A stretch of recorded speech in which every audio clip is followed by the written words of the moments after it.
(1월) 한 달 동안 미국의 일자리가 35만 3천 개나 대폭 늘어나 강력하고도 뜨거운 고용 열기를 보였습니다.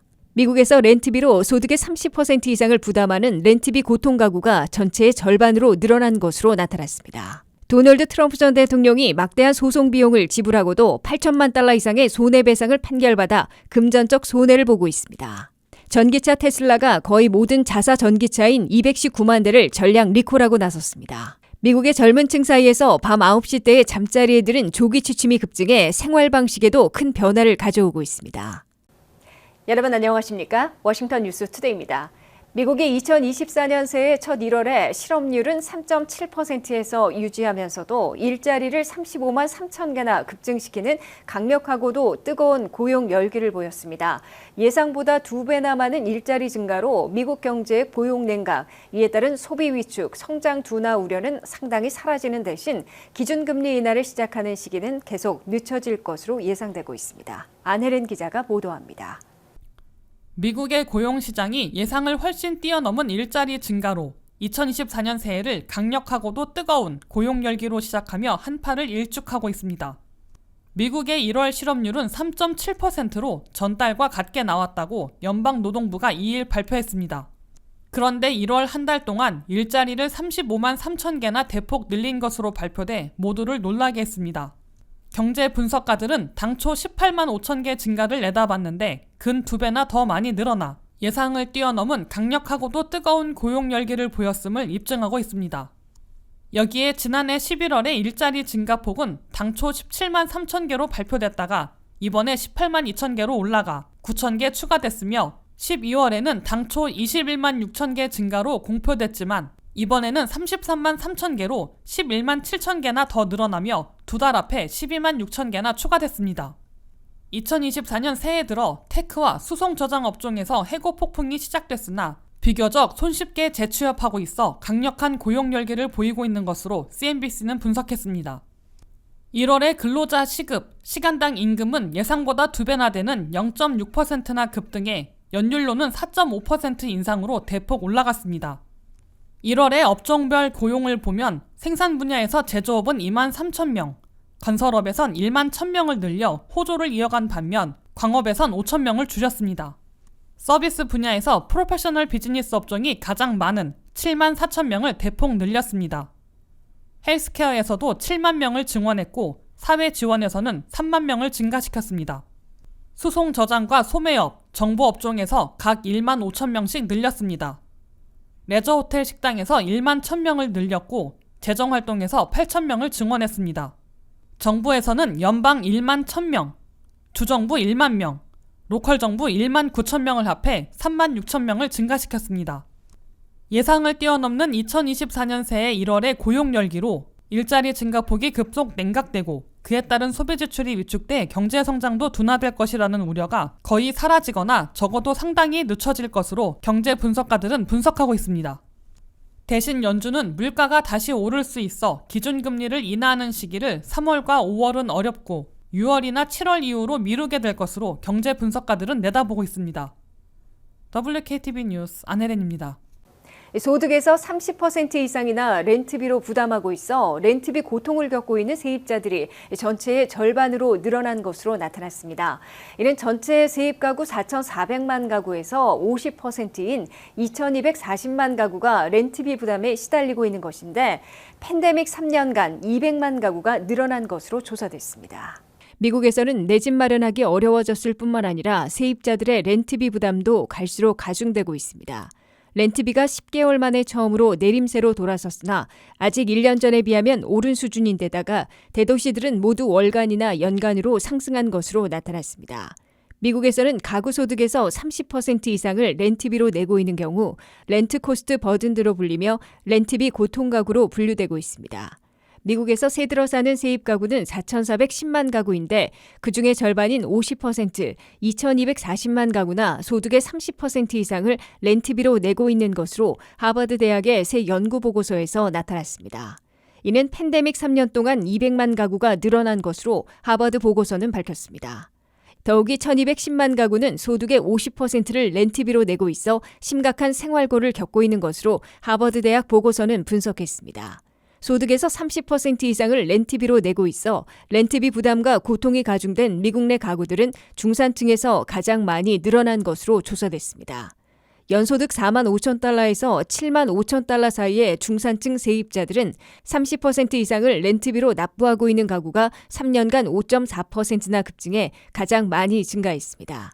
이에 비해 3만 달러에서 4만 5천 달러 사이에서는 렌트비 고통 가구들이 3년간 2.6% 늘어났습니다. 4,410만 가구의 세입자들이 지불하고 있는 렌트비는 지난해 4분기 석 달 동안 연속 내림세를 보여 연간으로도 소폭 하락한 것으로 CBS 뉴스가 보도했습니다. 12월에 미 전국 평균 렌트비는 월 1,964달러로 전달보다는 0.11%, 전년보다는 0.78% 소폭 내렸습니다. 월 평균 렌트비는 지난해 10월과 11월, 12월까지 석 달 연속 하락한 것입니다. 하지만 한인들이 많이 살고 있는 워싱턴 DC의 렌트비는 지난 한 해 2%, 뉴욕시는 3%, 로스앤젤레스는 4% 올라 대도시 세입자들의 렌트비 부담이 가중된 것으로 분석됩니다. 도널드 트럼프 전 대통령이 공화당 경선에서는 압승으로 연승을 거두고 있으나 막대한 소송 비용을 지불하고도 현재까지 8천만 달러 이상의 손해배상을 판결받는 등 큰 금전적 손해를 보고 있습니다. 2023년 한 해 트럼프 측은 각종 소송 비용으로 5천만 달러를 지불한 것으로 선거관리위원회에 보고했으나 뉴욕에서 여성 작가 명예훼손 소송에서 패소해 8,380만 달러를 배상하라는 판결을 받았습니다. 한면택 기자의 보도입니다. 선거전과 법정 투쟁을 동시에 펼치고 있는 도널드 트럼프 전 대통령은 공화당 경선에서의 연승으로 독주 체제와 대세론을 굳히고 있으나 법정에서는 연패하고 있어 막대한 금전적 손해를 보기 시작했습니다. 트럼프 전 대통령을 위한 슈퍼팩들인 세이브 아메리카와 마가, 리더십 팩 등은 2023년 안에 트럼프 전 대통령의 각종 소송을 맡고 있는 법률 회사들에게 변호사 비용과 법률 컨설팅 등으로 4,960만 달러를 지출했다고 연방선거위원회에 보고했습니다. 트럼프 슈퍼팩들은 상당한 모금에도 불구하고 전체 모금액보다는 소송 비용으로 더 지출해 일부는 트럼프 캠페인 본부에서 끌어다 지출하는 것으로 나타났습니다. 트럼프 캠페인 본부와 슈퍼팩들은 현재 전체 합한 현금으로 수중에 5,600만 달러를 갖고 있다고 신고했습니다. 이는 트럼프 선거전을 계속 치르고 각종 소송 비용을 대는데 다소 빠듯할 것임을 예고해주고 있습니다. 더욱이 공화당의 중앙당인 RNC 공화당 전국위원회는 현재 수중에 800만 달러를 갖고 있다고 신고해 연방 상하원 의원들을 지원하는 데에도 부족한 상황으로 지적되고 있습니다. 하지만 트럼프 측이 5천만 달러나 소송 비용을 지출했어도 변호사들, 법률 회사들의 패만 불렸을 뿐 트럼프 전 대통령은 재판 결과가 나오고 있는 민사소송에서 잇따라 막대한 손해배상을 물라는 판결을 받고 있습니다. 젊은 시절 성폭력과 명예훼손 혐의로 소송을 제기한 작가 진 캐럴과의 법정 투쟁에서 트럼프 전 대통령은 뉴욕 재판에서 8,330만 달러를 손해배상하라는 판결을 받았습니다.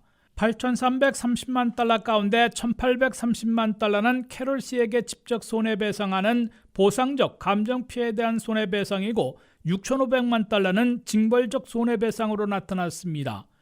트럼프 전 대통령과 그의 회사 법인은 더욱이 금년간 수억 달러를 배상하고 뉴욕에서는 더 이상 사업을 할 수 없는 엄청난 판결을 받을 수도 있는 사업상 큰 위기에 몰려 있습니다. 뉴욕주 법무장관은 트럼프 회사 측이 자산을 부풀려 융자나 보험 등에서 금전적 이득을 취하는 사기 행위를 했다면서 트럼프 회사에게 3억 7천만 달러를 배상하고 뉴욕에서의 사업권을 박탈시켜달라고 소송을 제기했는데 뉴욕주 법원이 금년간 판결을 내리기로 했습니다.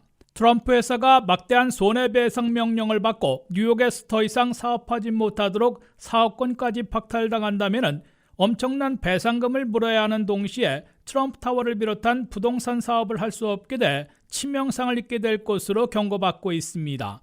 WKTV 뉴스 한면택입니다. 전기차의 대명사인 테슬라가 거의 모든 자사 전기차인 219만 대를 리콜해 사상 최대 규모의 리콜 기록을 쓰고 있습니다. 테슬라 전기차들은 운전석에서 경고등을 인식하기 어려워 추돌 사고를 일으킬 위험이 있다는 이유로 대량 리콜됐는데 딜러의 차를 가져갈 필요는 없고 소프트웨어를 업데이트해 수리할 수 있는 것으로 나타났습니다. 안혜린 기자가 보도합니다.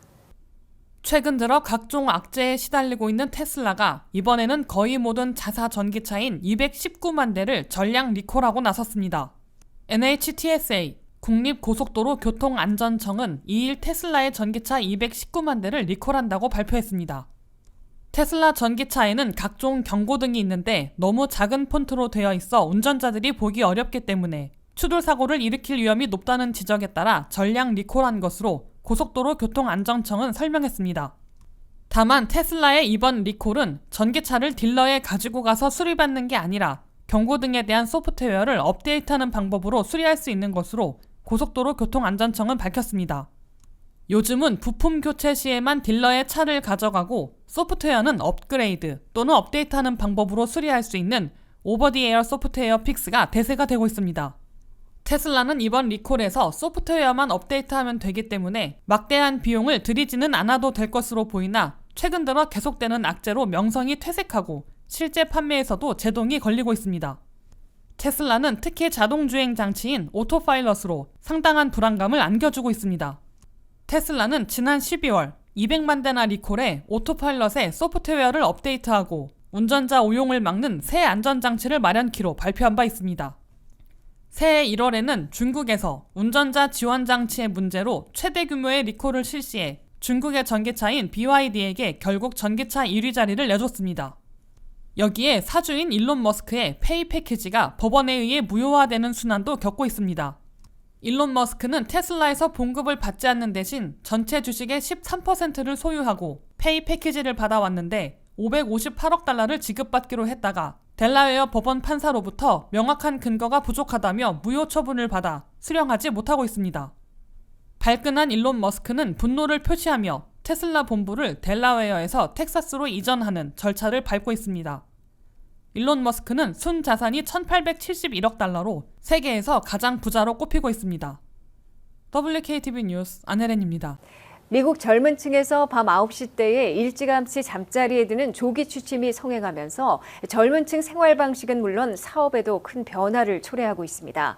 저녁 식사나 댄스 파티 등은 저녁 5시나 6시에 많이 열리고 사업체들은 낮 시간대에 행사들을 만들어 달라진 고객 요구에 맞추고 있습니다. 미국의 20대 젊은 층이 수면과 건강에 지대한 관심을 가지면서 밤 9시 때에 잠자리에 드는 조기 취침이 급증하고 있다고 월스트리트 저널이 보도했습니다. 미국의 20대들은 2022년 현재 평균 수면 시간이 9시간 28분이나 되는 것으로 조사됐다고 이 신문은 전했습니다. 이는 2010년 같은 20대의 평균 수면 시간이 8시간 47분이었는데 8%나 늘어난 것입니다. 미국의 젊은 층들은 요즘 수면과 건강이 직결된다고 이해하고 밤 9시 때에 잠자리에 드는 조기 취침족들이 많이 늘고 있습니다. 200만 명을 조사한 결과 18세에서 34세 사이의 젊은이들은 잠자리에 드는 평균 취침 시간이 올 1월 현재 밤 10시 6분인 것으로 조사됐습니다. 1년 전에는 밤 10시 18분이었는데 1년 만에 12분 더 앞당겨진 것입니다. 상당수 대학생들을 비롯한 젊은 층은 밤 9시에 침대로 가서 평균 밤 9시 30분부터 취침하고 9시간 이상 충분한 수면을 취하고 있다고 밝히고 있다고 월스트리트 저널은 전했습니다. 이들 젊은이들은 파티를 갖대 낮 시간대나 늦어도 저녁 5시나 6시에 열려야 참석하고 있다고 밝혔습니다. 저녁 8시에 갖자는 늦은 저녁 제의에는 단호히 거절하고 있다고 토로했습니다. 옐프 사이트에 예약한 통계에 따르면 오후 4시에서 6시 사이에 좌석 예약이 가장 많은 31%를 차지하고 있다고 월스트리트 저널은 밝혔습니다. 이 같은 미국 젊은이들의 생활 방식의 급변으로 미국 사업체들도 낮 시간대와 초저녁 이벤트로 대거 바꾸고 있습니다. 뉴욕시에서는 재즈 파티를 저녁 5시에 개최하고 있습니다. 새해 전야에 맨하튼에서는 자정에 크리스탈볼 하강에 맞춰 2024년 새해를 맞았으나 그 주변에선 저녁 8시에 대부분 새해 맞이 파티를 끝냈습니다. 수많은 젊은 층들은 저녁 8시면 대부분 행사를 마치고 9시 이전에 귀가해 취침 준비에 들어간다고 밝히고 있습니다.